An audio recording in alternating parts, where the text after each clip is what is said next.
Welcome, welcome, welcome, welcome to another edition of the Crack Years. I'm sure you guys are familiar with me. I am Curtis Williams, Dr. Williams here, and guess who? I have today with me. I got a special guest as always, Dr. Eldridge Henderson. How you doing today, Doc? I'm doing fine, Dr. Williams. I hope you're doing well. Today is a rainy day. It's in the afternoon, and the dogs are running and having a good time in the community. So I think we're doing fine, sir.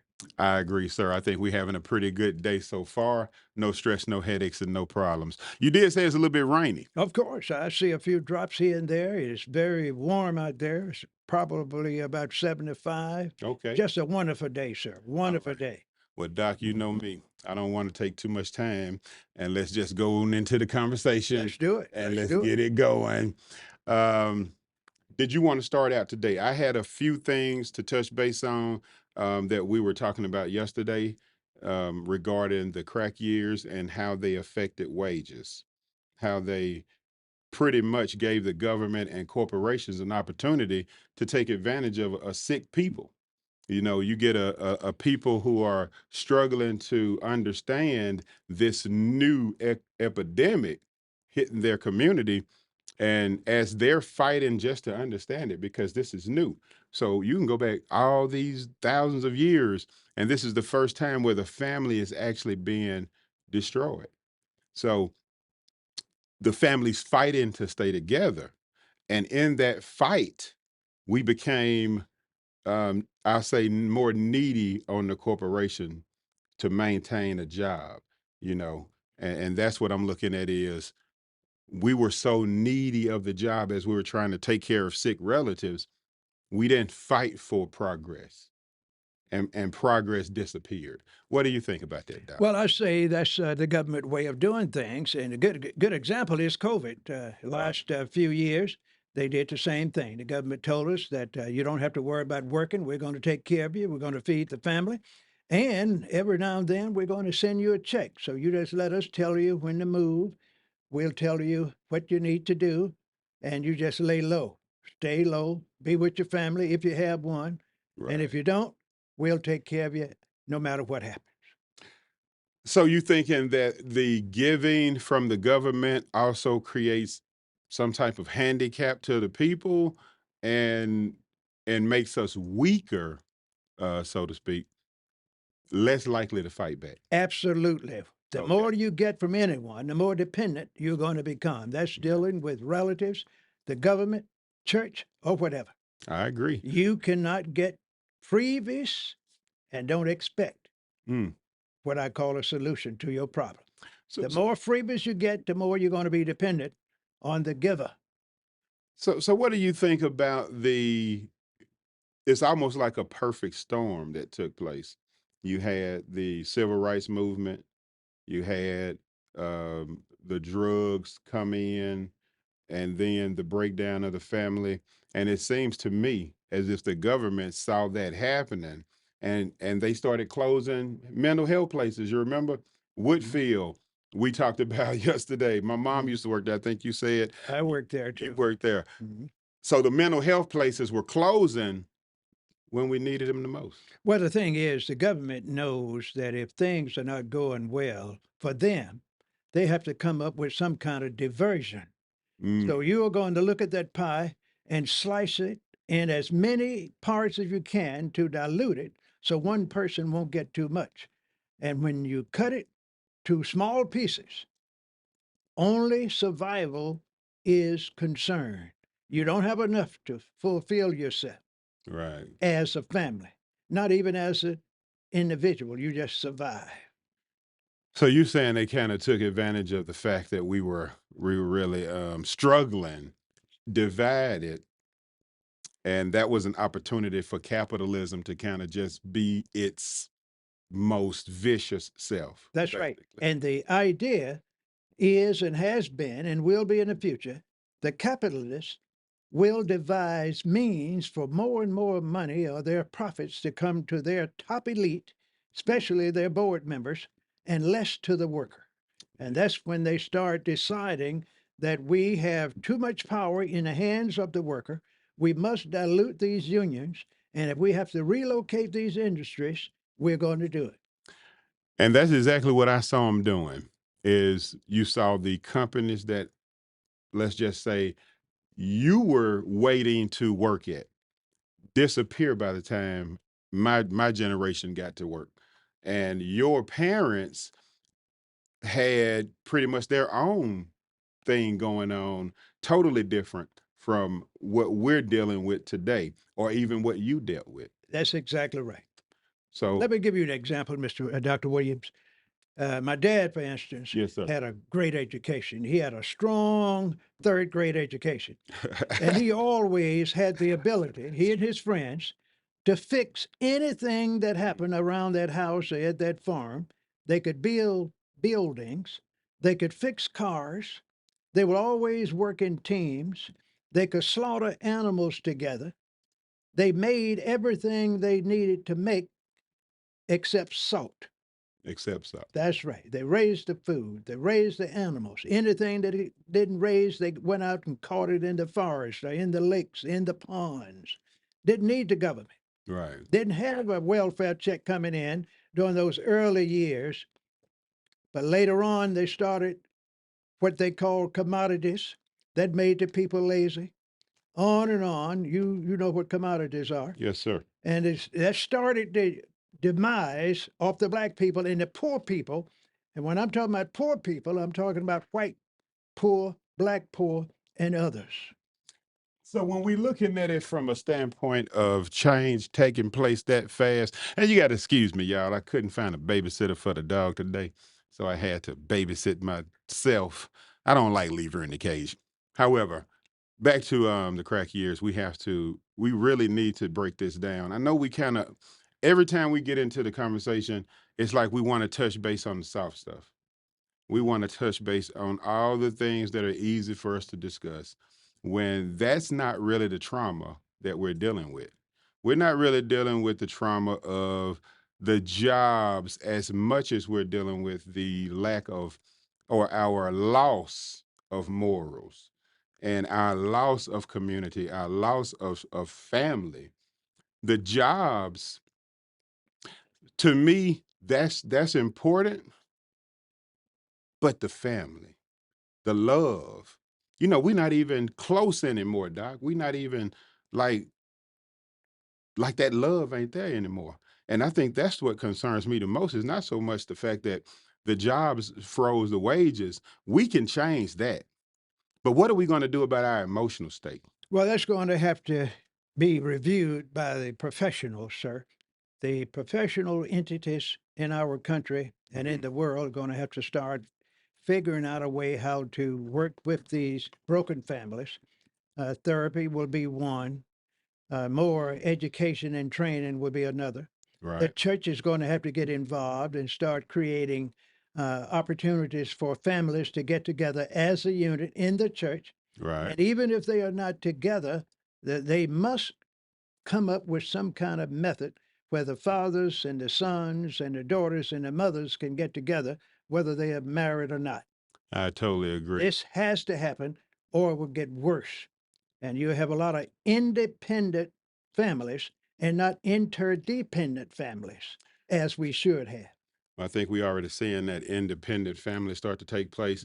And what I'm seeing, and this is from once all of this started to transpire and we started to really take a look at this crack years and the effect on life, I'm really looking at right now how the corporations, with the help of the government, were able to start buying up properties. See, when you have a single parent, it's very likely that that house will be lost. You have a 30-year mortgage. You got a 15-year mortgage. 15 years of constant payments with one person, or 30 years of constant payment with one person supporting everybody. The government knows that that's a gamble. They know that the percentage of that taking place and you paying that house off is low. And so they're pushing that separation. Hey, ladies, if you have kids, here's some money. Remember, you were telling me the more they give you, the harder it is for you to get off of it, and the more you become dependent on it. So, hey, here's some free stuff for you and the kids. Pushing him further away. And regardless of what we look at, let's just be honest about it.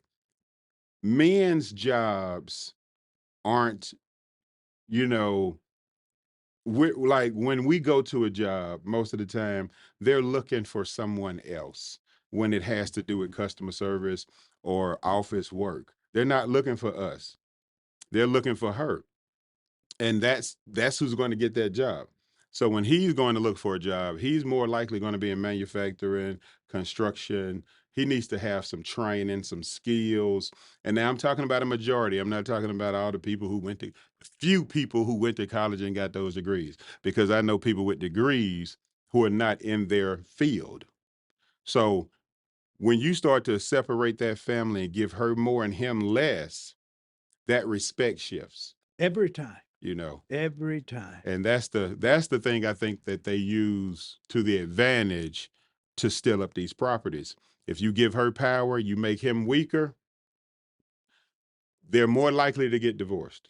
And the bad part about it, usually the woman sticks around as long as she can. The man gets deeply involved in drugs, alcohol, self importance. He leaves her to work that second job. He spends the money, if he gets some from her, on his needs. And she finally, after 3 to 5 or 6 years, say, I can do better without him. And that's when she kicks him out. Mhm. And then the little child support that he might have been giving when he was hustling, he would give a little of that for a while. And eventually, Right. usually within 6 months, he's not giving anything. And he's out there with another lady or out in the street somewhere, or Right. just being a parasite in society. And and we discussed this yesterday, the effect that drugs have on a person. And we're really talking about the crack years. So if you go to the effect that it has, I think you were mentioning someone you knew who would come home on Fridays from work, but then they're gone the whole weekend. Come back Sunday getting ready for work again. And that's addiction. Of You know, course. it separates you from what you would call a normal existence, and it becomes your new god almost until you run out of money or feel sick. And that's an illness. It's no different than a person who has cancer. When a person has cancer, you don't sit there and say, you need to get yourself together, pull yourself together and get off of that cancer. You don't tell them that. But a person who's on drugs or alcohol having a problem, you always telling them to get themselves together. They need to pull themselves together. A illness is an illness, and they still need to be treated. Regardless of how we've been told in society to feel, scientific research and medical research and everybody else who's worked in the field knows that's no different than having cancer. But now, let me tell you, some people say it is. Mhm. Some people say, and I've heard them say it, you don't need any counseling. You just need to stop doing it. Mhm. You just say no, and you will be fine. Abstain. If somebody give you some, give it back to them. If Mhm. they start using, walk away. Now, who knows whether that would work or not? But I can tell you from what I've heard and seen in my family, it does not work Yeah, because often. Every now and then, mhm. a drug addict or an alcoholic can go to treatment and be around people that's using drugs or alcohol and they're not using. I know Right. only one case out of over 100 cases where Mhm. one man was able to work with his friends that were alcoholic and drug addicts, and he didn't get reintroduced because I tell you, he didn't want to die and Right. go to hell because his mother told him, you do not want to go to hell, son. Right. And when he was told by the doctor, if you let this happen to you one more time, you're going to go to hell. And that's the only thing that saved him. I remember you were telling me that he had a fear that prevented him from doing it, not so much of a willpower, That's a fact. but it was a fear that his mother had instilled in him that created that, which I guess that's a good thing. Anything that makes you change or stop what you're doing, whether it is like for me, it was more of a reflection of you have more to do than to let your life be this.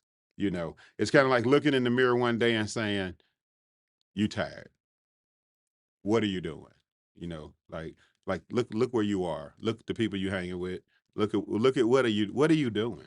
And that was kind of what I was thinking is like you kind of just lowering yourself so that they don't get mad at you for trying to rise. And that's when I decided, you know what? I've been working at this job. I got some insurance. Let me go use it. And so I went and used it. I checked and see to see if the medical side had rehab on it. It did. I went to rehab. And I haven't looked back. I've fallen, got back up because once you get the toolbox, you know you got it.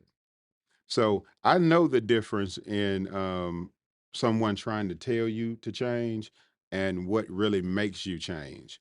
Now, how does that happen? Every person's different, you know.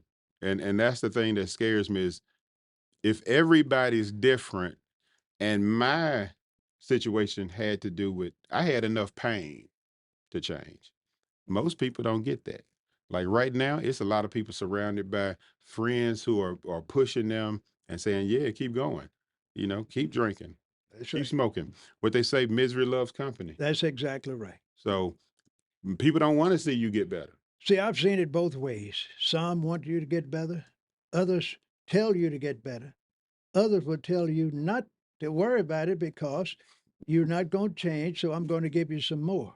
But Right. I'm going to not get myself hooked. And they are drinking or smoking at the same time, not denying the fact that Hmm. they already hooked. But most will tell you, and I've seen that and had friends and have some today that are drug addicts, alcoholics. Right. They are professionals and they will swear that they can quit anytime they want to. Anytime. That's what they tell me. And that is something people will say that they can quit at any time. And when I hear that from experience, I know that they just don't want to quit. It's not time. That's basically what they're saying. It's not time. I don't want to quit right now. So what I'm looking at, and let's go back to the crack years. Let's get back on the subject of the conversation.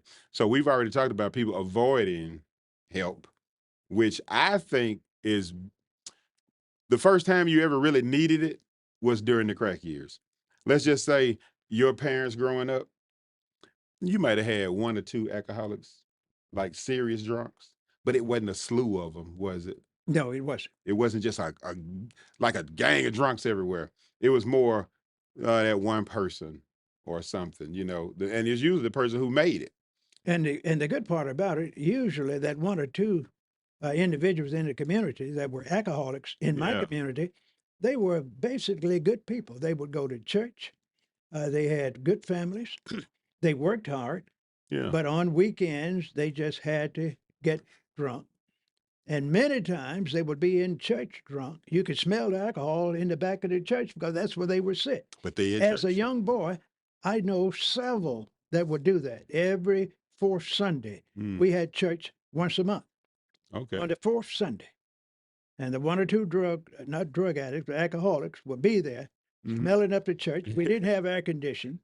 Eventually, we got a fan that could throw that alcoholic scent all over the church. But in the early days, it would be right at the back. Right in the back. That's right. So that central air and heat kind of helped that alcohol smell go round. And it probably had a great impact on a lot of folks that were not interested in it. They started smelling it Oh yeah. subconsciously. I'm quite sure some probably started experimenting just to see what it was all about. I know the smell you're talking about, and that ain't a good smell.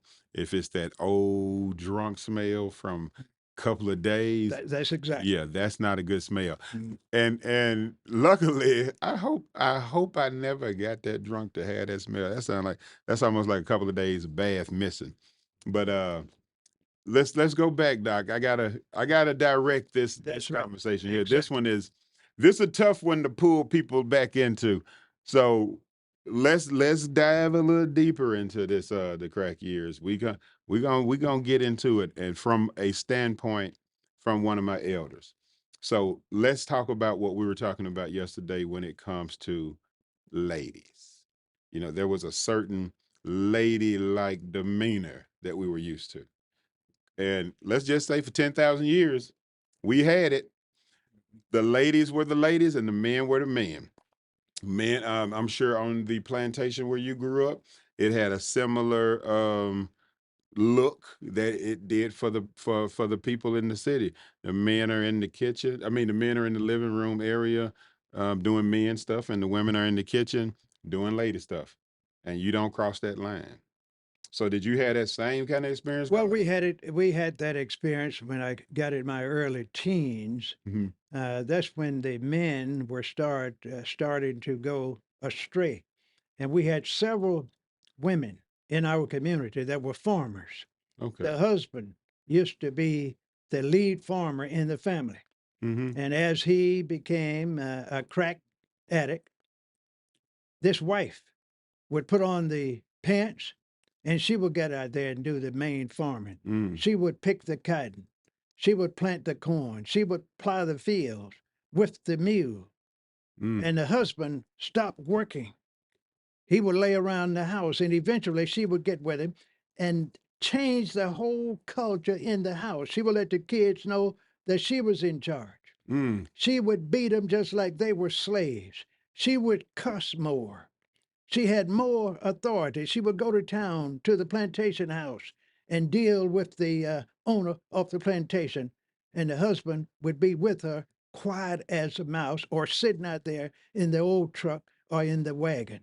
And so, I'm talking about my time so in he, the 1950s. so was it alcohol more It was related? more alcohol then, More but alcohol they were related beginning to to be introduced to the drugs because we had a lot of relatives that come down once a year from from Chicago. Chicago, California, certain parts of California, and other Right. places, and they would introduce that, and then they would send those children down, and they start living with grandmother and Aunt Mary, They sure did. and they start impacting the area in a negative manner. So just like one of the other persons I was talking to the other day, it's for us down here in the country in the South, it was really an introduction from family members that were in the city, Exactly. bringing it back down. And just like you just mentioned, I had a lot of cousins that would come from Chicago and they would stay with grandmama and we would be introduced to a new life that, you know, we didn't know before. And Mhm. so going all the way back to the 1950s, you're saying that you saw the beginnings of what we're seeing now starting to transpire. Mhm. So that goes back to another conversation you and I had about the research pointing towards the POW camps being placed strategically around the South. Now, I mentioned the POW camps because those were German POWs during World War II.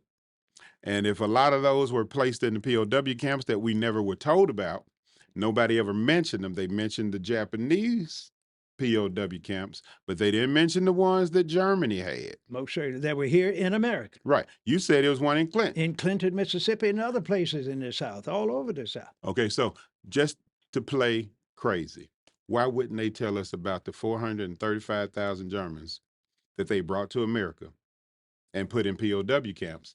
But they spend countless days telling us in school, weeks about the Japanese POWs who they put in internment camps, literally. They actually put them in cage camps. Why didn't they do that to the Germans? Well, because they were their brothers and sisters, Why didn't they do that to cousins, the Germans? and their friends and relatives.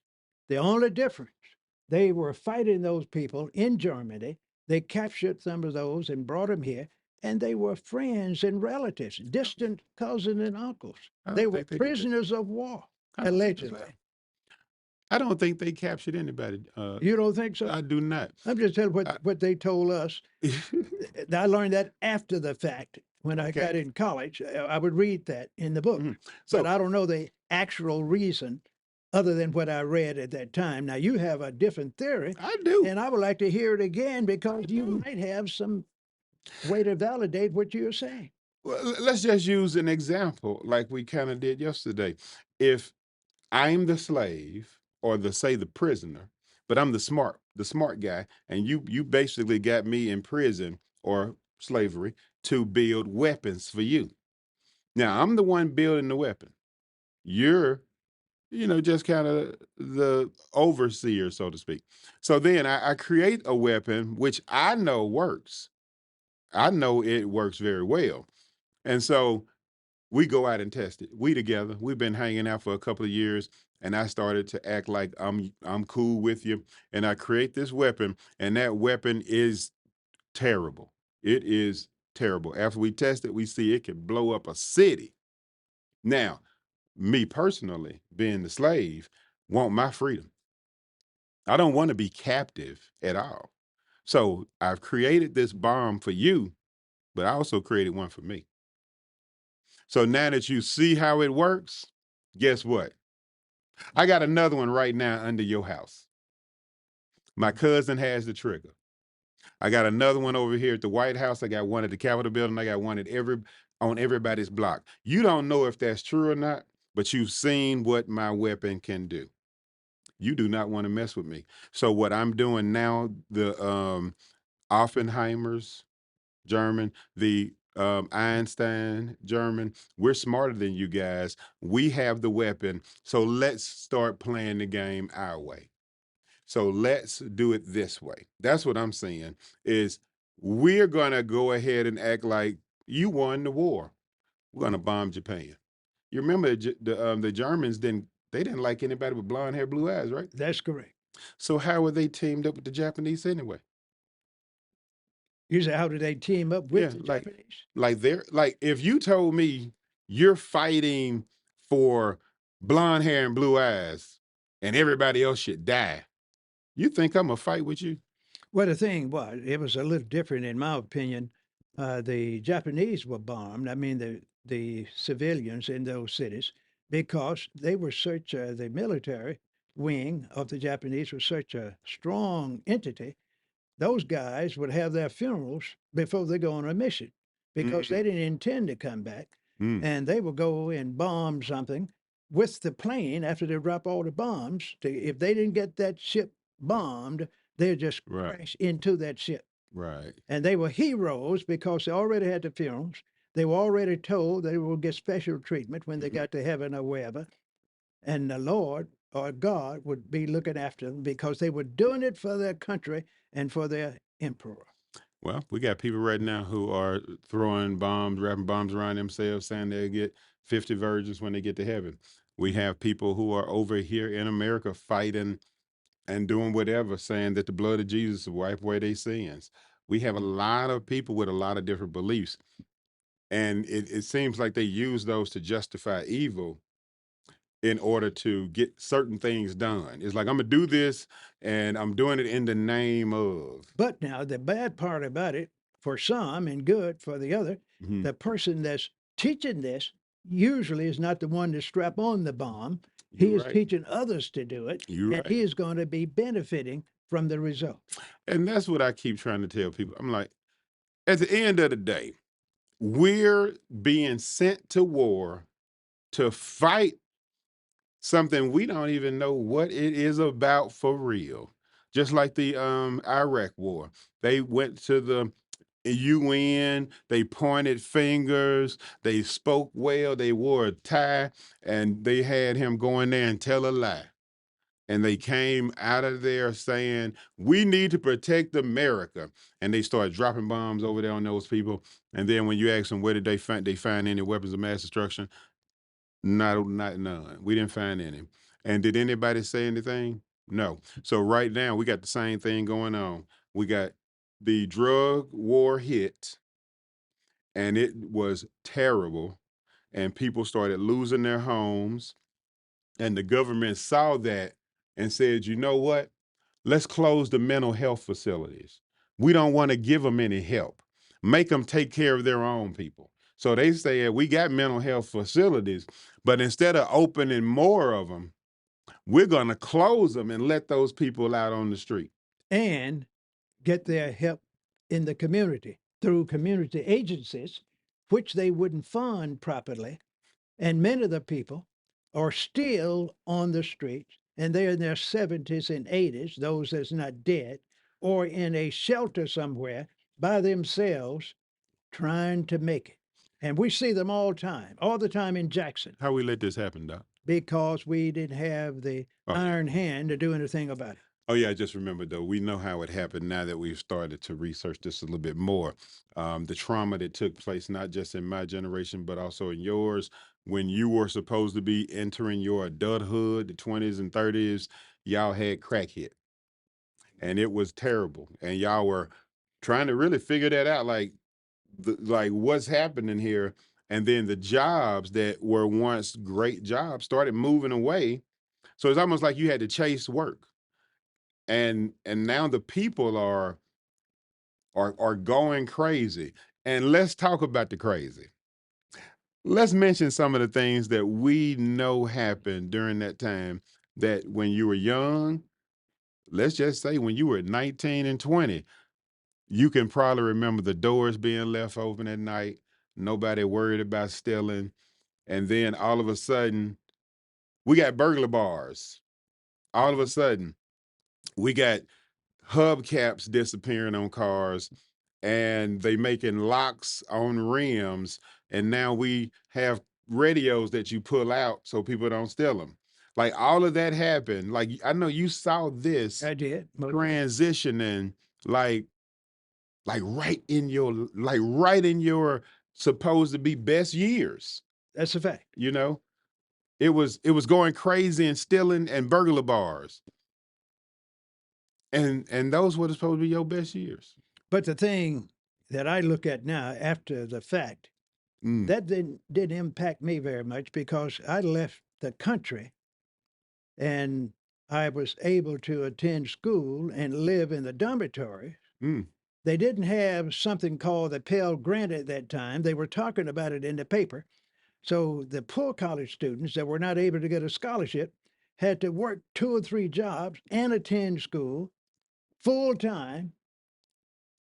And if you're working 2 or 3 jobs, attending school full time, you are most certainly not making honor grades You know? and you're just barely making it. So therefore, you don't have time to do a lot of things that your peers are doing that didn't have to do that.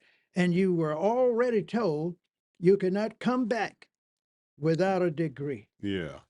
So you And had you so you had got to stay there. occupied. You had to stay there to do something Well, you coming from the plantation, the motivation to get off of it and to stay off.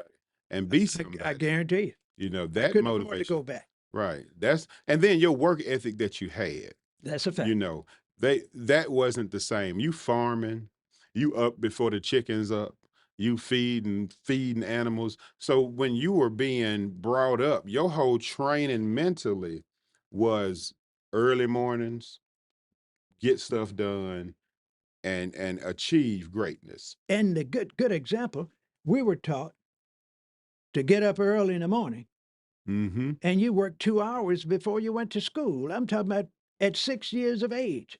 2 We would get hours. up early in the morning and go out there and milk the cows, Right. feed the dogs, feed the hogs, go and catch the cow and bring her into the milking pen, do the milking, get the wood and put it on the porch, the front porch and the back porch for mom to be able to cook. Mm. That's before school. And then we would walk to school 5 miles, So was it really 5 miles, Doc? 5 miles It's for sure really 5 miles? in our area, 5 miles, Mm. 5 miles. And the bus would pass us every day, But yeah, going to school and coming back. that only take about an hour to walk it, give or take it, but still a long walk. Most of us would not be willing to do. So the comforts of life, and I look at that, the comfort of life making things more easier for us. I think it kind of removed our masculinity too. You know, if you making the world easier, then men are needed less. But now you find that during those days, we didn't worry about it. We didn't feel Yeah. uncomfortable because we wanted to go to school because we didn't want to farm. Right. Especially when you got around the age of 10, you wanted to go to school every day. But the bad news was you couldn't go every day unless it rained. And I've been telling this story for 60 years. You couldn't go in the rain. But the thing is, you went in the rain because you prayed for it. Every Sunday night, I would pray for the rain. Okay. for at least 3 or 4 days that week. And you get that old overcoat or that plastic and put on you and walk those 5 miles in the mud. Buses coming by you, running into the ditch. So why didn't the bus pick you up? Well, because the black folks didn't ride the bus. Oh, they didn't. They didn't Okay. ride the bus. All right. I forgot that was around the Jim Crow time. That's right. They That's didn't when they ride it. brought the crows in. Okay, because their schooling wasn't really. Your father probably what didn't you said third grade He education? got a good, strong third grade Yeah, education. think He my dropped out granddaddy. in the third grade.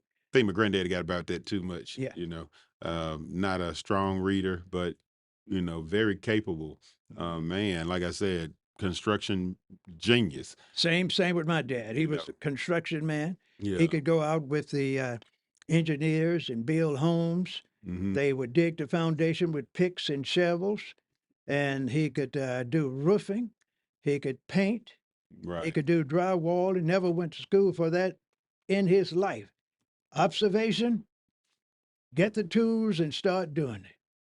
Now, Doc, we can get off of this subject fast as But you know how fast it yeah, is to get off of that but we subject. got to get back on We got to the way get back on it. you keep me on track now because I'm trying. I'm trying. It's almost like our brains do not want to discuss this. people are You know, shy of that it's like because we don't there are want to so talk about many ill feelings it. It is about those years. Every family I know had a lot of problems with right, drugs and alcohol during that period, especially during the crack years. man. Every Yeah, family had some crack addicts right. that they knew about and didn't want to talk about it. You know something I heard today because well, I didn't hear it today. I heard someone verify what I had been saying yesterday, Mm. and today I was watching something, and they kind of hinted on how the media is always showing dark skinned people when it comes to drugs, when it comes to violence, when it comes to going to jail.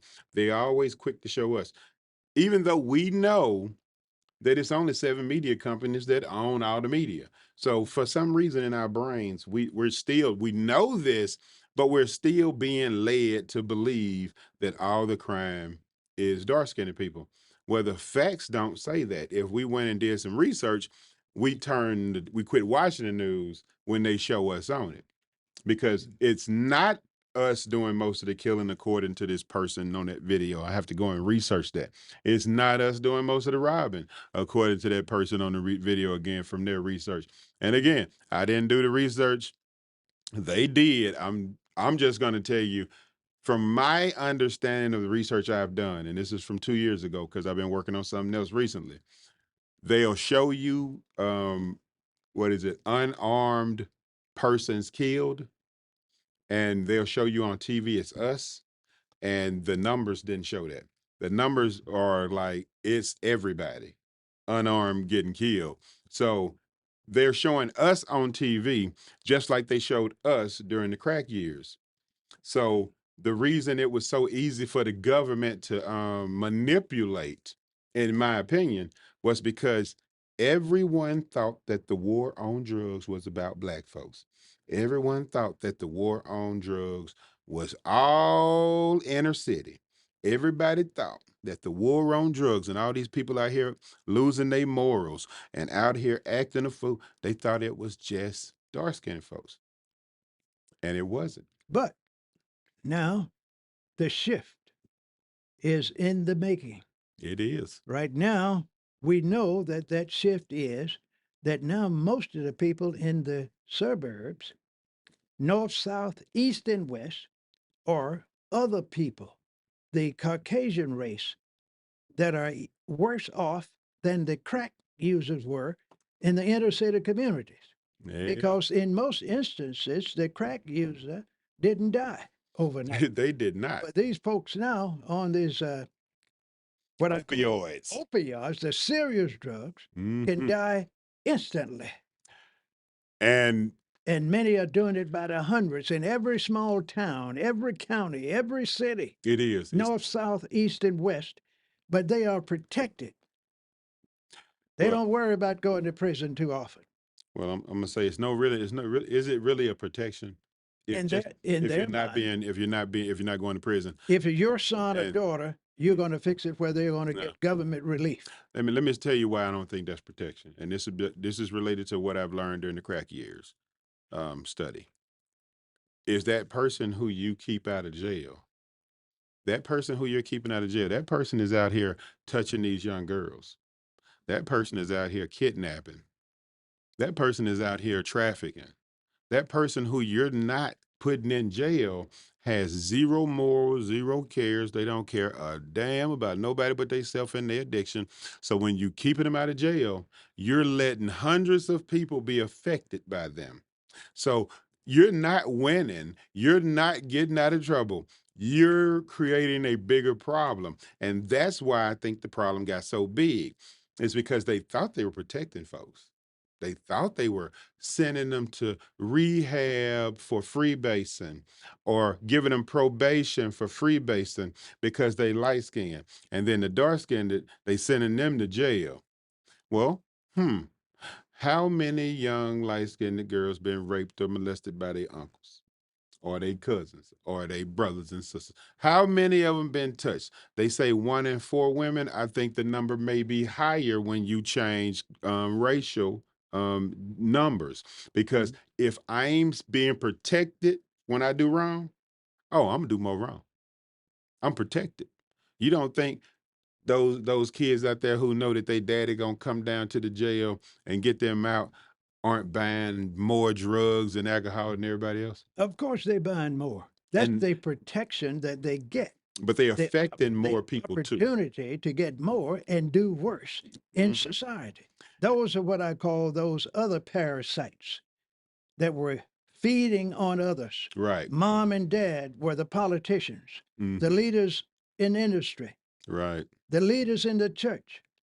And they didn't want their sons and daughters and grandsons and daughters going to jail and prison. So they would devise methods to protect them Mhm. and increase the penalties on the other group, our group, if they did something similar. Now let's go to what something you just mentioned, and it kind of goes to something we all have talked about. I don't know when it happened, but I do know it's a conversation. You just said the preachers are always protecting their kids, keeping them out of trouble. Right. So now let's think. I don't know if this is before then, but do you remember they always said the preachers had the worst kids? Usually. Usually had the worst kids. And I Now, knew a lot of them. was that when you were young too? That was when I was young. We That was did the young too. same thing. So it was And bad, always I bad. was a church man, Yeah. not by design on my part. It Hmm. was mandated in our family that you go to church. I think You that's go good. to Sunday school. I think it's You go good. to all the picnics at the church.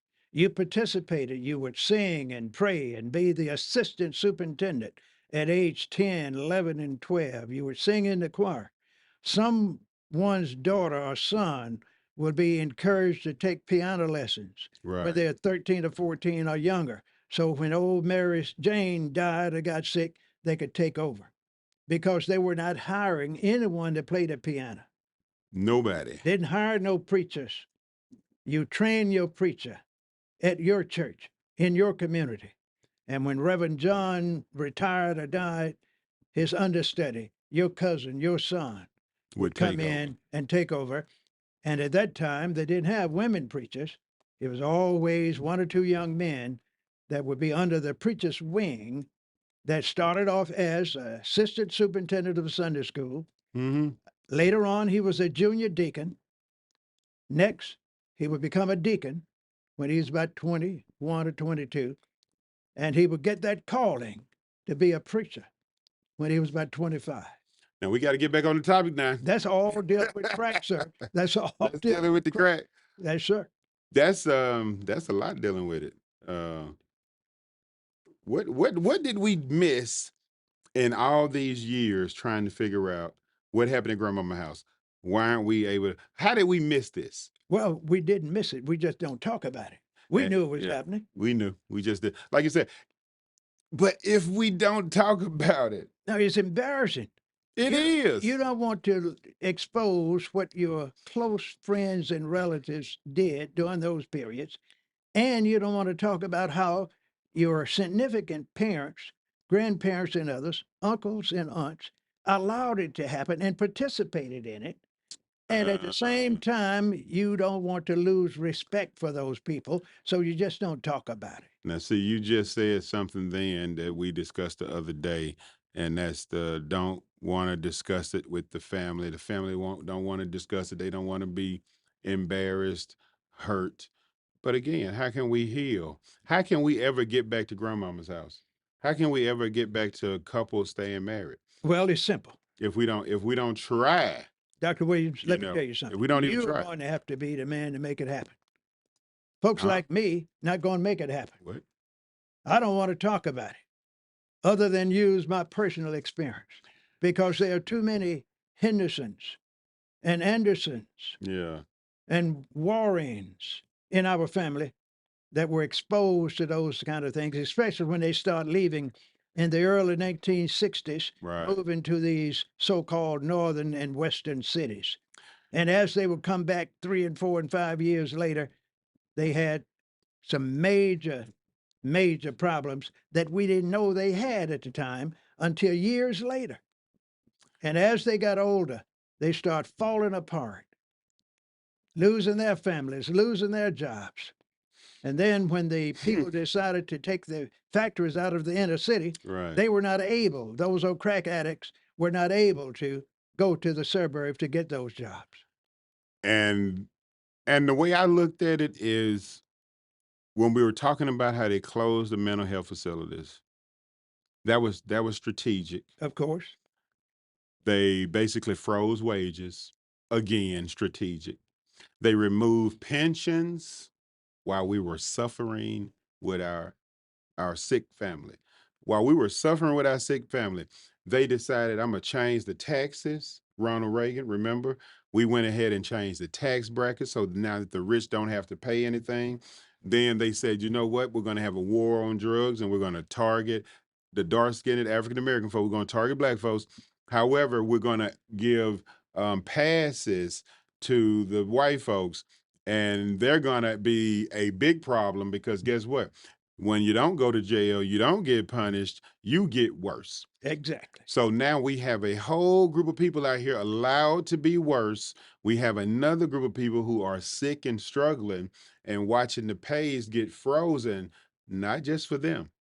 See, that's the thing though. They not freezing pay just for dark skinned folks. See, they got that distraction going around for everybody. See, everybody was affected by that pay freeze. See, greed is a very special evil. I guarantee. It don't have no color. It don't care about a color. It is not thinking about you and your color. If I can get over on you for $5 an hour, I am gonna try to get over on him too. And when I do it, guess what? I'm gonna get him again for 7, and I'm gonna get him for 7, and I'm gonna bring it down from the $30 an hour you were telling me about your brother made in the 19 what? 80s and 90s. In the 80s and 90s, he was making 30 something. Well, And you say he was making more than that, wasn't it? well, in the early 2000s. Yeah. Now he retired, I believe, about 2007. Mm. And then I think he was making about $40 an hour. He was living upper middle class, so to speak.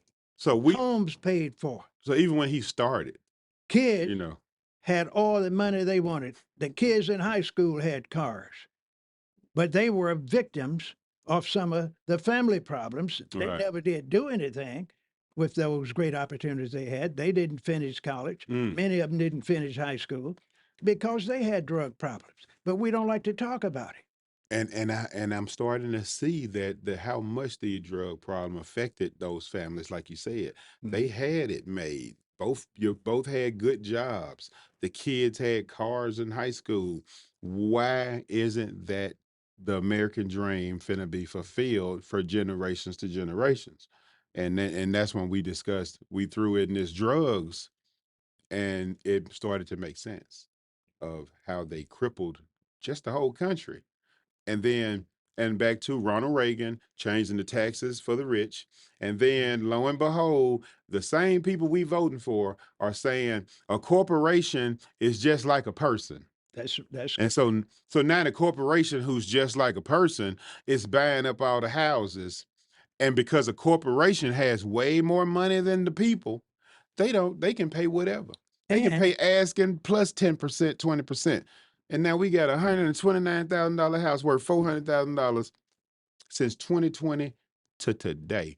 That's your government. but see, the corporation as an individual now is just like the upper middle class people that are making the policies. Mm-hmm. They have no liability for whatever they do. The corporation can kill you by selling you drugs, and they will pay $400 or $500 million and have no liability for Yeah. killing you.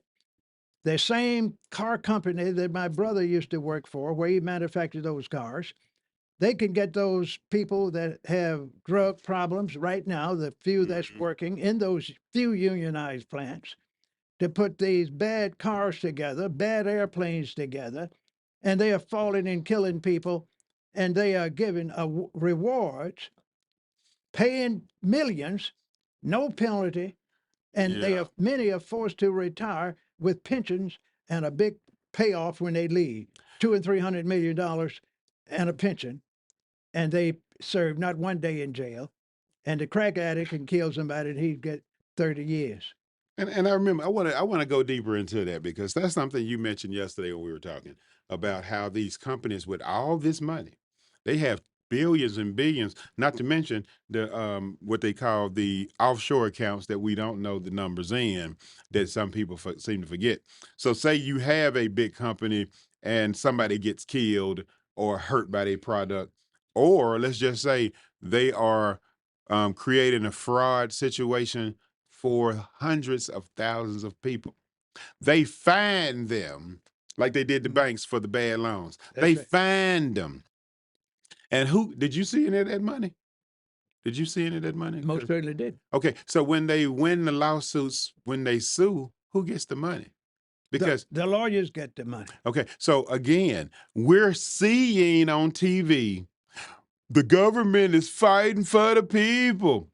We suing the banks for the bad loans, but the people who got the bad loans or the people who are affected who didn't get loans, they didn't see any of that money come to them. They didn't. I didn't get a check in the mail when I was denied a loan just because I'm dark skinned. Did you get one? Did you get a check? Okay, so that's the government with the bank suing the bank not getting paid by the bank, probably. Because if none of us are getting any money, well, where's the money going? Well, the money going back to the bankers. Right. So they saying we're gonna settle with a $10 billion lawsuit, but none of the people I know benefit from it. Like I've signed up for a class action lawsuit before. I think I got a check for $5 and something. That's where you do it. $5. Like really? And the person that put you in that position probably got 5 million when he left, And when and he was told to leave the company. and what you said, they don't go to jail. No, they don't. They just the company pays a fine, which I'm still not sure if they pay that $5 I got. Seriously. Well, they probably see, since the companies own the politicians, the corporate Yeah. leaders have spent millions to buy the average politician from the local, state, and the federal level, and they pay those guys off to not have any liability for anything they would do wrong. And I bet if you look at the legislation closely, after 2 years, they probably would be forgiven for that money that they got back. And they were told you're going to have to pay these $30 million or this 10 billion back within 5 years. I bet there's some legislation in there somewhere that will forgive them for that. And that's why I said we got to vote everybody out. I don't want to hear anybody tell me how we can't make any changes and the policies are too difficult. No, if we vote everybody ass out, we can make the changes ourselves. Well, that can happen within a short Yeah. period of time. Yeah. And let me tell you how. That's what I'm talking about. It's very simple. If you look at the voting pattern throughout the United States, in areas and times when the president is not running for office, anywhere from 17 to 30% of the registered voters are voting, and they put the same people in office year after year. Right. So any new politician that one wants to get in office, the organizations that want to do something about it can easily change these politicians Mm-hmm. by looking at that 70% that's not voting, that's registered. Then look at that always there's about 50% of people that are not even registered. And new politicians, and I'm meeting with one tomorrow, and I'm going to tell him this, all they have to do is start a voter registration campaign about 1 year before they announce, putting their finance team together, Yeah. and almost any new person can beat an incumbent if he creates his own voter list with people that don't vote and those that are not registered to vote. I think we gotta. I think we gotta play the game different than they're doing. We know they own the media. We know they control everything. I think we just got to get it set in our souls to know that the people who are currently in office do not have anything planned for us. Nothing. If they did, they would be doing something. But now How they fast did do it have, take them to approve money to go and blow up something? but they do have something planned for themselves. Right. I was saying they don't have anything planned for Well, us. they never have, Right. other than war and rumors of Right. war. So we Now they'll create a war for us. And matter of fact, finna you all do don't it. like to hear it, but they already have World War III Part One going on right now. You said it. The last time I talked to You you said it. about 2 months ago, You say it. research showed they had 13 different nations involved in that war. 13. 13 different nations involved in the Whew. Ukraine, Russian, and now with Oh the yeah. Palestinian Yeah. and the Israeli war. Right. Now they had 23 different nations involved, directly and indirectly, in all those wars. Hmm. To me, that's World War III Part One. You're right. And one of the actors is saying, if you all keep on messing with me, I'm going to use the nuclear bomb on you. I think we're finna get that real. I'm gonna pray we don't get it. But the way the Iran thing just kind of got kicked off, Mhm. a little bit more concerned about it now because I think that we're looking at that test they did, and I call it a test. Shoot, we got to get out here in a minute. Shooting all those missiles. I think that was a excuse Mike. I think that was a strategic operation to give to check your locations. And at You the know, same time, that's a good training area that's what I would have to done. determine how many missiles you can shoot and figure out what percentage can get through. That right there too. And therefore, that's why every bomb that's been made by man, every weapon that's been made by man has been used at one time or another, except the nuclear bomb. And they have tested that thing, and it's But very severe. Hiroshima, Nagasaki. And they have islands that they have tested the Well, those bomb on right atomic. now. Those more atomic, not nuclear, right? Well, The same thing, right? same. They're not the same, but they're similar. Similar. And if you think they're not testing some limited nuclear bombs that's real small somewhere in non-populated areas, you're Oh fooling yeah. yourself. Oh yeah. You got to see what the impact is, and it's very detrimental to the human race. And everybody want to take over, but they don't want to die. So when they figure out a way where they can kill 200,000 or 300,000 people at a time and not impact another continent where shooting the bomb, they're going to use it. I think we have to, as the people, have to realize that look, the leaders in place, they don't care about us, nor do they care about our children. Why are we sending our kids to war? Why are we sending them to the military? Because they need a job. But guess what? When you get there, following orders, you still, hey, if all y'all band together and you know this is wrong, we're not fighting for freedom. We're not fighting for democracy. We Never have. fighting because your old president refuses to go and sit down and talk to this old other president and have a mutual understanding. They're not trying to do that because they are wanting to send your kids off to fight, to die.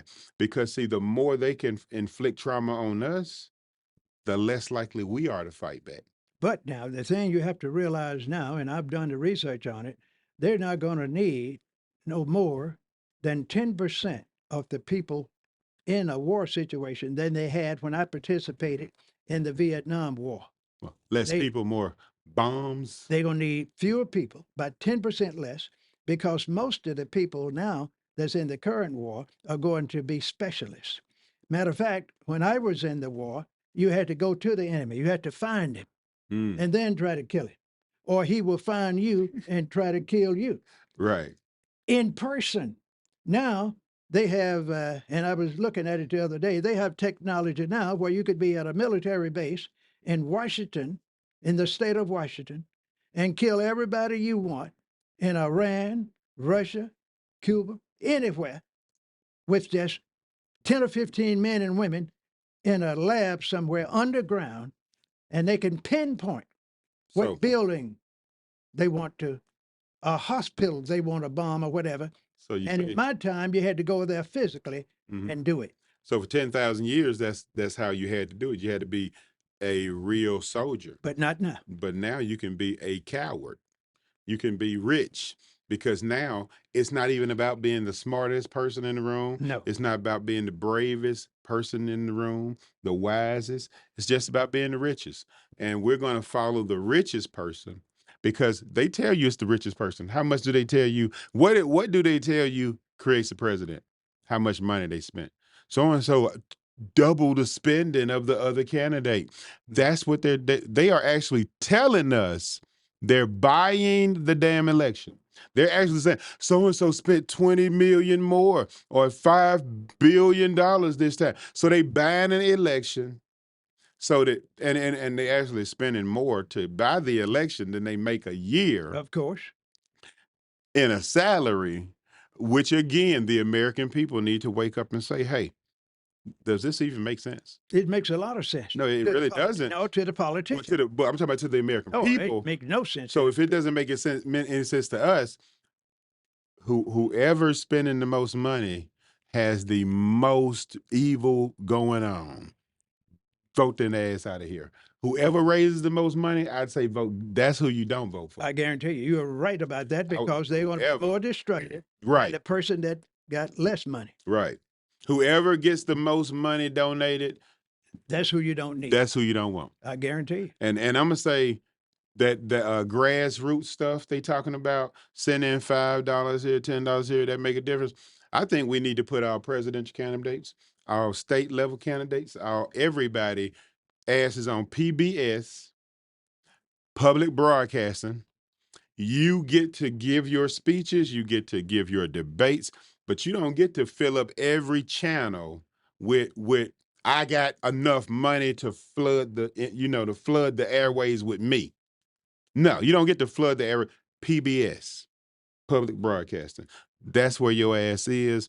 We go to PBS and we need to learn about you. I ain't talking about no 15 seconds. I'm holding a baby and shaking hands at a damn campaign, holding up a flag talking about I am America. No, you're not. Well, let me tell you, sir, which you don't want to hear, and I'm just going to tell you anyway, that will not happen in the next 50 years because the very people that control the politicians own all the media sources.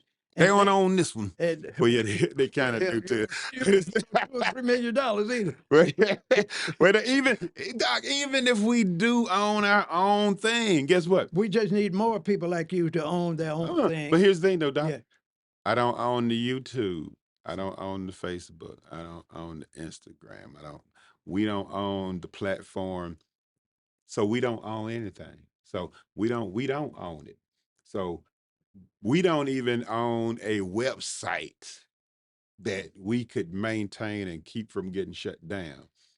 So what is it that we own? And I'm not saying this as people of color. I'm saying it for all the people who are poor, who are trying to make a better life for themselves.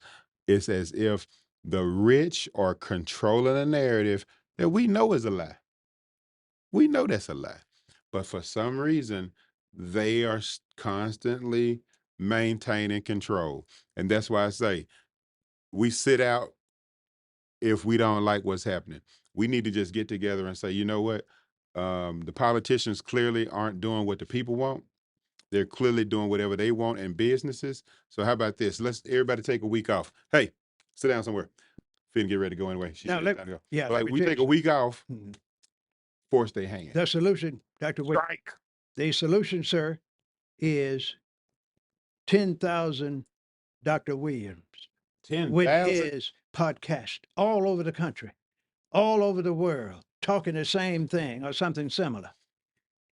They That would can't be close. great. They can't close everybody. And that's But the thing that's the is, thing we have to do. Make but more noise all over the world, constantly, even when you are thinking that you're going to be persecuted. You mhm. continue to do so, and the word will spread. Now, And one day you'll be able to talk about real democracy, real freedom, real justice, and equity for all. that's why I say we have to bring God back into the picture, Doc, because God is undefeated. I keep trying to tell people we have to get ourselves right. They, the politicians, they're using the spiritual laws against us. See, since we don't know them, they're able to use it against us by showing the narrative on TV. And you know, we talked about the other day. We'll see us on TV, and that builds a hate for another group. We're building a hate for another group just because we're seeing a propaganda on TV. And we know that they own all the media. We know they control the narrative. We know the numbers aren't right, but it still emotionally affects us. And so we have to be the one that says they're not showing anybody but black people being arrested. Turn the channel. They're not showing anything with black people on drugs. Turn the channel. And then go and talk to our white brothers and our Asian brothers and our Mexican brothers and say, hey, y'all see what they're doing to us. That's what Project Humanity did in 2019, 2020. I went to the Trump rallies because I didn't believe them. I didn't believe that the same dude I work with, who is a Republican, hates my guts. I didn't believe that. And so I went to prove it. And when I proved it, it was like, hey, y'all don't hate my guts. No, you just watching the Democrats and you think they're trying to stop you from getting better wages. You think they're trying to let the Mexicans in to stop your wages from going up. You think that they're trying to stop you from being able to burn coal. You got all these lies going, and then you just flip it around, and you got the Democrats over here telling us the Republicans are trying to change our history. The Republicans are trying to stop you from being gay or straight or something. And you got all these narratives going. Why aren't we fighting for God? Is what I say. Forget the narratives. Fight for God. Well, sir, Fight for the children. something else. I hate to interrupt you, Dr. Williams. I'm glad you did. You're 'Cause very sensitive when you start talking about God. But the real word is very few people care anything about God. well, Very few in they, the history of the world. They hated the man so until they killed his son, allegedly, when he was on earth. yeah. Nobody never cared anything about God because he is invisible. He is up in space somewhere. And the God and the devil are friends. They used to live together Well, you know, because allegedly they were up there in heaven together, this fictitious heaven, and they couldn't agree. fictitious. And God said to those angels, I'm kicking you out of heaven and you going down on earth, which is the semblance of hell. And that's where they are now, raising hell, disturbing the peace. And the preachers are saying, I got the solution. If you give me some money, I can tell you how you can be saved so you can go to heaven, forgive your enemies on Yeah. earth, and give me your tithes and offerings, and I'll straighten this thing out. But you got to die to get it. I'm a disagree. I'm not going to even disagree with that because I understand exactly where you're coming from and I understand the points. And I'll just make mine. I'm not going to say I disagree with. I'm just say I got a different way of looking at it, I know you do. and I'll kind of describe it like laws, God laws. All right, so let's take this. This is a piece of paper. Drop it. That's gravity. That's a law. No matter what I do, how I try to manipulate it, it's gonna go down every time I throw it in the air. And God's laws are very similar. So if for some reason I say, I'm having a bad time and my money's low, so I'm finna go and rob somebody. Thou shalt not steal. So I go and steal something. Now, whatever that is, I stole, whatever the value is to that person, whatever the value is, that's something that's finna get stolen from me. It may not be immediately. It may take some time, may take 7 weeks, 7 days, 7 months, 7 years, Or it but might be 7 seconds. 30 years It because you might. just go and take my stuff. Hmm. You're going to go to jail if Yeah. you go to the judge Yeah. He gonna give you 30 years, But 15 but years. but even if you don't get the years, I mean, say you get the years, you may get something stolen from you in jail, You will. like your manness That's right. in jail, because what I stole from you may have been priceless, you know. And so I don't think we're able to see that law of comeback is what it is. You reap what you sow You reap what you every sow. time. And so every religion teaches the same thing. They just say it differently. Mhm. You reap what you sow. Um, the seeds where you plant your seed and they grow. There's a lot of different karmas, Right. all of those, but they all tell the same thing. And I have proven this to be true. So we have to start turning that TV. And I'm gonna wrap this on up, Doc. We got to start turning the TV when it makes us hate our brother. We got That's to right. turn that TV when it makes us hate our sisters or look down at them. We have to have these conversations where we're saying, "Hey, Doc, I made a mistake. I'm sorry. This is what I was thinking, and I was wrong." You know, and just be like, "Hey, it was on my mind, and I was thinking crazy, and I truly apologize." We have to be willing to do that in order to maintain relationships, because that's what you grew up doing, right? You didn't get to Exactly. be mad at mama and daddy or cousin and stuff forever and not talk to them anymore on the plantation, did you? No, when you get mad, you never did express it. You didn't? You didn't tell them you were mad with them. It was not healthy to tell your mom and dad, Well, let's just say a cousin. you cousin. Yeah, like you have sibling fights or cousin Mhm. fights or even neighbors. Mhm. Y'all didn't stay mad. No, you could fight with them today, and tomorrow you were friends. And But now, can't you do that. fight with that joker, he's probably in a funeral home somewhere because you shot him to death. Or they are saying you toxic, and they just like to repeat stuff that they hear on TV, and all of it basically is saying, and this is my opinion, all we're saying is I'm weak and I'm unable to tell you I made a mistake. That's hard to do for a lot of people. That's They that's what they it don't want to confess but that's that they weakness. are wrong. But that's weak. It is You weak. weak. You weak if you can't say you wrong. You weak if your pride has you so I don't make mistakes. You just did. You can't see it. It is what it is. Well, how can we correct it? How can we do better next time? How can we learn? How can we evolve as a people? I think for some reason they taught us evolution is a bad word, and I think Mm. that us getting smarter is actually making people hate growth. Well, let me tell you, my solution Go on, is wrap it up for me, Doc. okay. My Because we solution is, sir, that whatever you do, you have to always understand that there is a season for that, and seasons are rotational. You're going to have bad years, bad centuries, bad times. Every group, every nation in the world has been superior at one time or another during its formation. Mhm. Every one of them. And today, you don't even know some of those nations that had supremacy worldwide 5 and 6 and 7 and 8 and 10 hundred years ago Right. in Europe, in Asia, in Africa, in Latin America.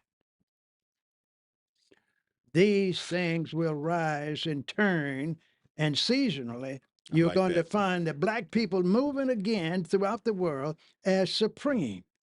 You can't kill them all. No, you can't. You You can't can't kill them all. starve them to death. You can't. You can't work them to death. You can't beat them to death because they're like a roach. Well, I'm gonna They'll say this always survive. based on where the sun is in the sky and how colors actually happen to people. As long as there are people living around the equator, you're gonna always have dark skinned people. As long as you have people living in the snowy areas, you're gonna always have light skinned people.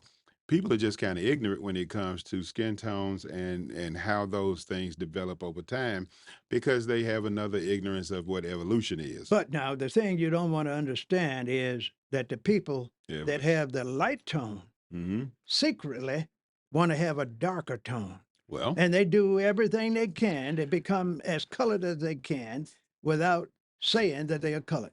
They Now, pay millions to do it. now, Doc, They travel from country to country. and what are these dark skinned people out here doing lightening their skin up? Well, that's because they've been told that you have to be a real person to be like you are better, you are superior.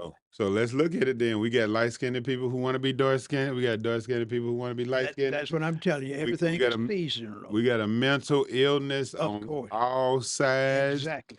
And everything that I see happening on one side, remember Project Humanity went out there and tested that water. I see it on the other side.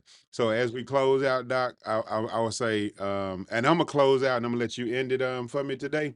My final statement would be, if we start looking at it from a brotherly love type of standpoint, from where, let me for a second say that the drug war affected us all. They called it freebase in the white community, they called it crack in the black community, but it affected us all. It went through those communities. So on one side you had people going to jail and and being punished for being drug addicts, and on the other side you had people not going to jail and punishing their families by not by being drug addicts. So you can ask which one you wanted, but there's probably a lot more incest and molestation and taking place on the side where we're not being punished, because the person who going to jail, he's unable to do all of that. So fewer numbers on one side because people are going to jail, and then you have a lot of more numbers of worser stuff to me taking place because they're not going to jail. They getting the pass. So we can choose which one we want. We can talk about it as if we didn't do it. Hey, I'm gonna say it happened on both sides. Both sides need to stand together because your government took advantage of both sides during that time. They saw you in a weakness. They saw your family weak. They froze the wages. They let the corporation start buying the houses. Prices went up on everything but your wages. Everything rose except for your wages. They closed the mental health facilities. The government did this. And then the government froze minimum wage just like the corporation did. So we got to vote everybody out. I don't want to hear it. None of y'all good. You can be advisors. Unless you're out here talking about the same thing we're talking about, you on that team, and I'm not playing with you. Go away. Get new people in. We'll figure this out, but we'll change all those laws before we let this continue. And that's my finals. Doc, what you want to say, Doc, as you Well, I want to say one thing. I don't agree with all these things you saying because you are telling the people they need to love their enemies. I tell did I you say that? indirectly, that's what Love, I'm going to say. You got to believe or my did I friend. say understand the people they're trying to make your Well, enemy? see, that's all the code word that you're using as the Democrats and Republicans use to say that anything that's negative without saying is black by using their code words. So, what I think that people ought to do, Dr. Williams, Mhm. is listen to you, and you ought to give them some kind of contact information so they could talk to you, write you, send you some information. Because my version is that things are going to get better after 200 or 300 years.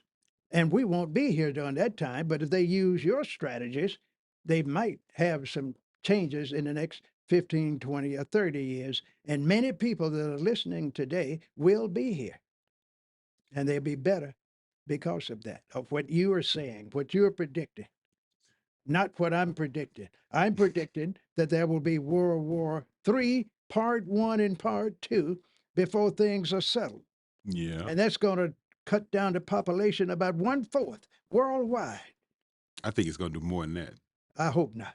I'm trying to be very conservative. I don't Yeah. want to be liberal with my number, but I do know it's going to be bad. But folks like me and you don't have to worry about this nuclear war that's coming because we won't be here. Mhm. We are going to be dead. I'm concerned about people 65 and younger. I'm not worried about anybody 66 and older. How old you think I am, Doc?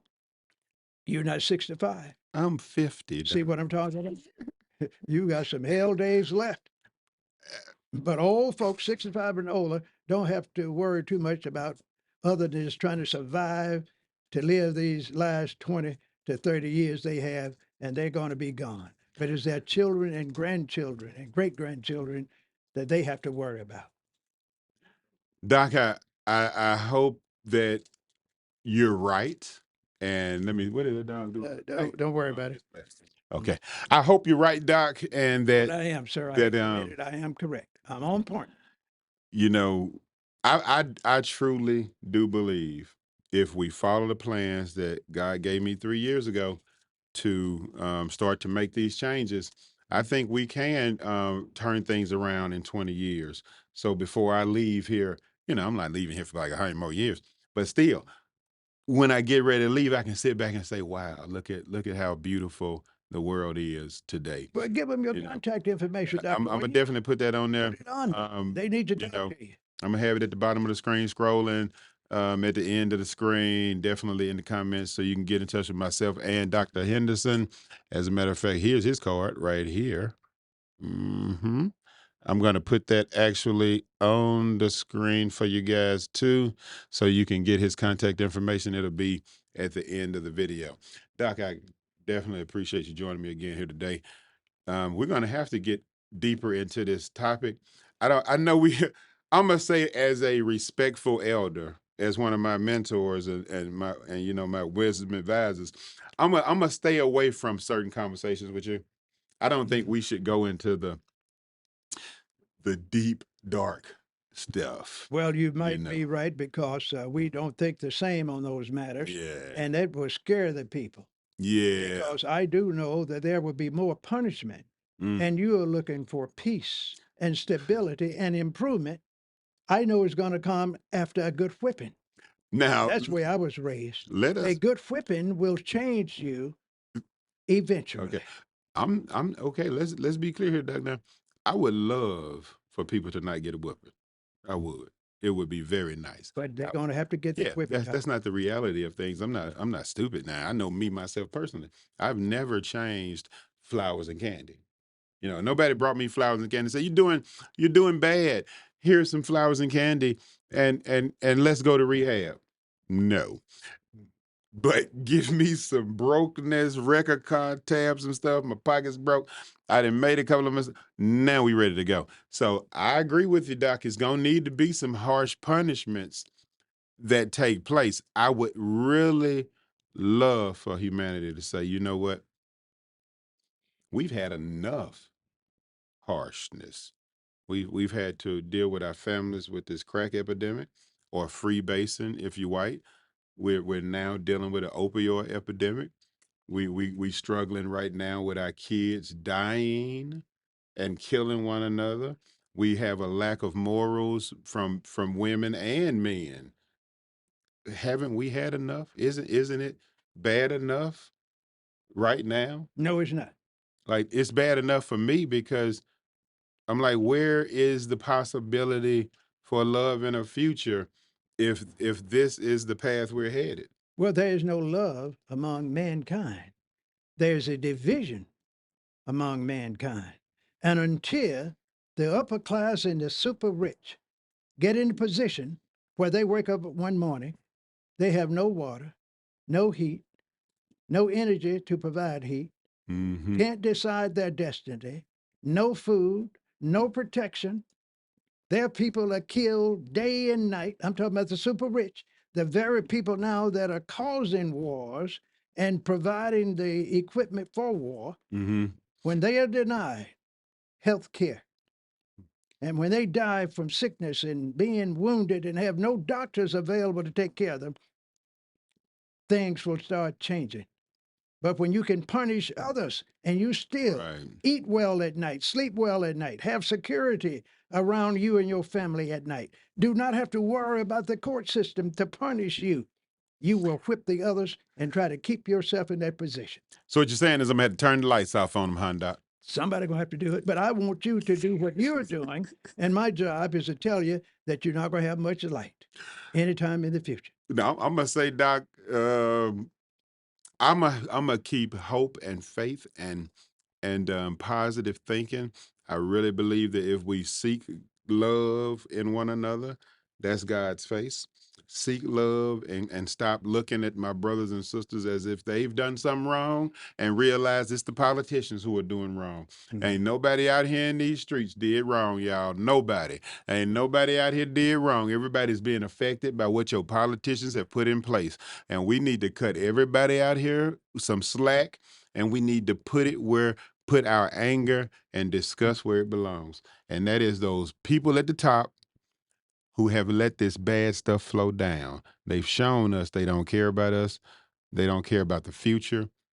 And that's when they tell you they don't care about your kids, that should get you up. Well, they don't care about your They kids. They don't. care about their kids. They don't even care about their kids, honestly. You don't think so? I do not, because their kids have to live with your kids.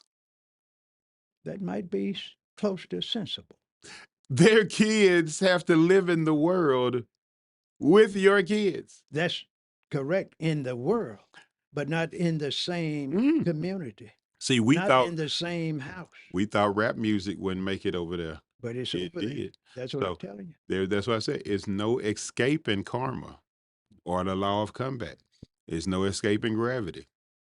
So, Doc, we gonna get you. Want to go? You like you rest of it. Well, we have to end this thing. I have other things I have to do. I love to But- talk to you. Keep going now. We can't do it right But now. yeah, But I'm telling you, man, they ain't gonna. there's escape going to it. be some difficult times ahead. You heard someone say that, a thing, Yeah. Dr. Martin Luther King. And he Yeah. was exactly right. He left here in a few days after he said that. All of the people, and I'm done, that talked about hope and love and faith are gone. No, they ain't. I'm here. Most of them. I'm back. I'm here. So now you're starting late.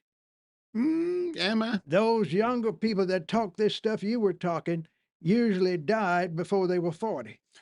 Now, Yeah.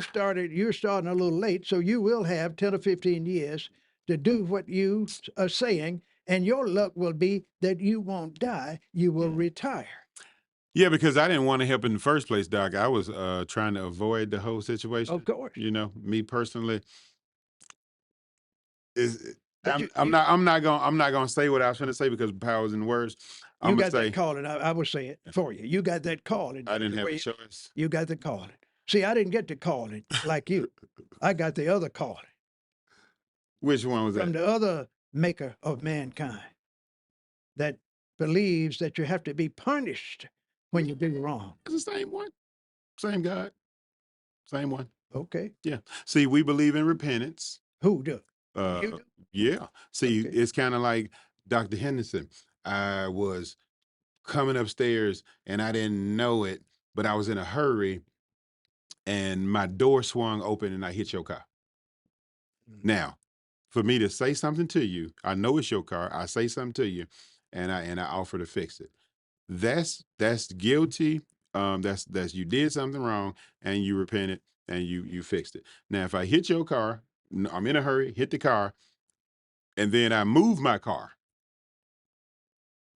and park somewhere else, and then we come outside together, and you say, "Damn, somebody hit my car," and I'm like, "Man, that is messed up." That person needs to be punished. Well, that's what happened in most situations. Right. They You need to hit be the punished. man's car and you move. Mm-hmm. You ruin his life and you move. And you're gonna You get freeze punished. his wages and you move on. And you're gonna get punished. That's right. That's why I say you got to whip him. And you're gonna get punished. So let's go ahead and wrap this up, Doctor. And I'll tell you like this: just the power of the word. When they come and tell you they finna do you wrong and y'all don't do nothing, that's them telling you the power of the word. They're using it to tell you what they're gonna do, and then you don't do anything. So I'm telling them the same way they tell you, I'm coming for you. I'm going to get you. I'm going to use these words to punish you back. I'm not letting them go, Doc. They are going to get it. That's why I said y'all need to go ahead and retire from office. Just go on leave. Because the crack years has shown us so much of the dirty, trifling stuff that y'all have done. And then, yeah, I'm going to bring up Lake Hyco over there for all my black politicians in the city of You Jackson. don't want to do that. Yes, I do. And you don't want to bring up Ferris Street in Jackson, Mississippi, Dr. Williams. You don't Ferris want to Street. do that. Yes, we do You'll want to hate bring it up. people if you talk about that. You're making people feel bad. Don't do that. Well, we're gonna do it. We got to get out of here right now. So we're gonna do it next time then, because guess what? That's an all black city leadership committee that made those decisions, whether it was Fair Street or Lake Hyco or the streets are towed up or the ain't nothing happened in damn Jackson, but a convention center don't nobody want to damn use. You don't want to talk about the derailment of power and right during the black political era? Yes, You we don't do. want to do that, do you? Yes, we do. You don't want to talk about your friends and your neighbors and Yes, your we do. cousins and your friends? Yes, we do. Because wrong is wrong, right is right. Dr. Williams, those guys and ladies been in office from from 2 to 15 to 30 years. Same position in many cases. Every now and then want to leave from one position and maybe get into the Senate or something like that, or leave, be a supervisor, become a mayor. Mhm. And those guys have to stay in office at least until they die or retire. Well, they can leave office or they can go to jail. They can take a pick because right now the government is being ran by criminals, and once we replace their asses, we're going to lock that asses up because you are stealing from these people. You know how stealing works. Let me just tell you, Doc. Let me just find something real easy. This right here is a hat. Now his hat got color in it. That's one. It's got two colors, two colors. That's a little button right there. That's another one. Then you got all these little things that made the hat. Then you got this inner lining for the hat. And then you got this little plastic thing right here. Now I'm gonna just say this, Doc. That's 15 pieces that are taxed individually. And then they tax the entire item. Your government has enough money to fix every street, to house every homeless, to make sure that everybody has health care, to make sure that our elders are never stolen from these damn robocalls. They got enough money to do it. We need to get rid of them crooks that's in there who are robbing us, who are stealing, who are violating God's laws. We ain't got to fight with them. Mm-mm. Leave office or go to jail. Because when I come in and I look at this paperwork, I don't have no mercy and I don't have no favors and I don't have no damn friends. Y'all are raping this country and your ass is going to jail. And that's how it is. It ain't, they putting us in jail, right? Because they in charge, right? Now, are you talking about both Republican and Republicans Democrat? and Democrats and independents too, if their asses are doing it. What I'm saying is the politicians are the ones putting us in jail when we messing up. And we out here living the life that they created. They the ones who let the corporations buy houses. They the ones who let the corporations freeze the damn wages.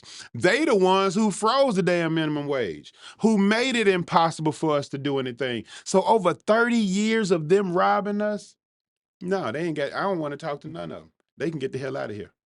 Every one of them, get the hell out.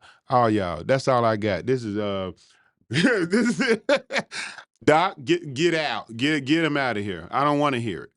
I don't. I don't want to talk to him. I ain't got nothing to say to him but get the hell out. That's it. You ain't proved nothing but you can destroy. That's it. And we're gonna get on out of here, Doc. I know we didn't went over an extra 30 minutes. Yeah. Well, But I Doc, have one final word. go ahead, Doc. That word is amen. Give me my hug, Doc. We're gonna get out of here. All right, man. All righty. And hey, that's us again here at Gobsmack Visual Media, guys. That's me and Doc Henderson. We're going to put his information up because he is one of the greatest speakers of all time. And Doc, don't you have a you have a Yeah. grant A writing, business a startup, grant startup and a grant writer seminar coming May up? the 25th. Okay, It's going to be at 12:30 let me get this off here. in Jackson, Mississippi. Okay, And we will teach the average man with a third grade education or higher how to start a business and how to write his own grant. okay. Don't So, don't no one else think about that. so you're going to be doing that this 25th of May 25th of May. from 10 to 1. And I guarantee you, the poor man, Y'all hear that the right? man that's forgotten, Mm-hmm. will learn how to start his business, a for-profit and a non-profit, Okay. learn how to write his own grant and secure funds to pay himself and provide services for himself, his family, and his community. All right. Guaranteed. All right. Hey, y'all heard that Dr. Henderson is gonna have that set up for you guys.